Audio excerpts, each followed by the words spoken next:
அறுபடை வீடுகளில் மூன்றாவது வீடான பழனிமலையில் முருகன் வந்த காரணத்தை காண்போம். ஒருமுறை நாரதர் அம்மையப்பனை காண கைலாயம் வந்தார். நாரதர் சும்மா வருவாரா? கையில் அரிதான ஞானப்பழத்துடன் கையோடு கலகத்தையும் கொண்டு வந்தார். அம்மையப்பனிடம் அதை கொடுத்தார். பார்வதியோ உடனே அதை தன் பிள்ளைகளுக்கு பங்கு போட்டு கொடுக்க நினைத்தார். நாரதரோ ஞானப்பழத்தை முழுமையாக உண்டால்தான் பலன் தரும் என்று கூறினார். யார் பழத்தை பெறுவது என்ற போட்டி வரவே சிவபெருமான் இவ்வுலகத்தை யார் முதலில் சுற்றி வருகிறார்களோ அவர்களுக்கே கனி என்று கூறினார்.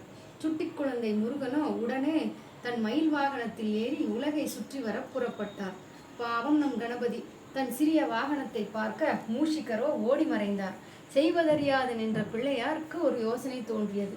நாரதரே, அம்மையப்பன் தானே இவ்வுலகம், அவர்களை சுற்றினாலே உலகத்தை சுற்றியதாகத்தானே ஆகும் என்று கூறி அவர்களை வலம் வந்து பழத்தை பெற்றார் விநாயகர்.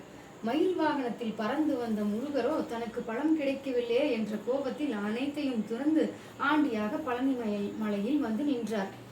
பின் பார்வதி தேவி வந்து சமாதானம் செய்தது வேறு கதை. பழனம் என்றால் அதிக விளைச்சல் தரக்கூடிய நிலம். அப்படிப்பட்ட இந்த தலத்தில் இடும்பனால் கொண்டு வரப்பட்ட பழனி மலையின் மீது ஆண்டியாக நின்றாலும் நம் அனைவரையும் ஆண்டு நம் துன்பங்களையும் ரோகங்களையும் தீர்க்க நவபாஷாணமாக நின்று நம்மை காக்கிறான் நம் அழகன் முருகன்.